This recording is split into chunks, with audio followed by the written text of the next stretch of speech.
हमर जान लेके जान कहवा चल गइलू जान हो। हमर जान लेके जान कहवा चल गइलू जान हो। माटी में मिला दिहलू सारा अरमान हो। प्रीत में हमके दगा दिहलू तू दिल के दर्द बढ़ा के। पल भर में सपना भुला दिहलू तू दिल के दर्द बढ़ा के।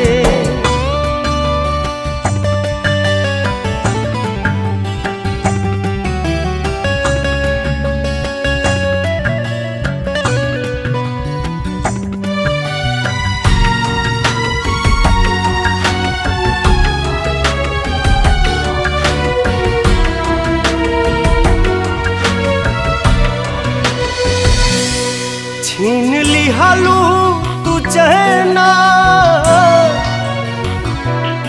दर्द घटले घटे ना।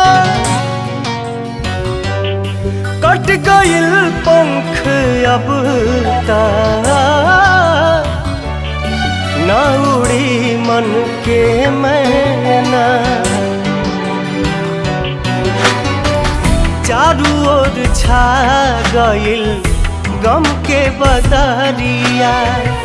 सूझे न रहिया सगरो पसरल अन्हरिया। न जाने कैसन सजा दिहलू तू दिल के दर्द बढ़ा के। पल भर में सपना भुला दिहलू तू दिल के दर्द बढ़ा के।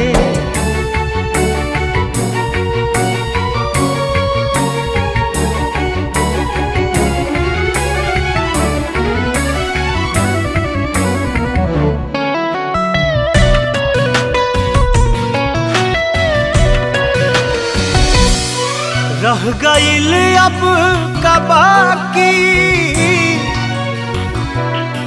दर्द हो गइल साथी।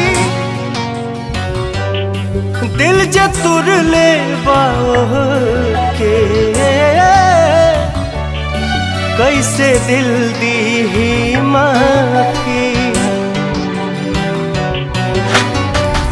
तू तो बढ़ा दिहलू रिश्ता में दूरी। शायद तोहरा खातिर रहे जरूरी। आस के दिया ना बुता दिहलू तू दिल के दर्द बढ़ा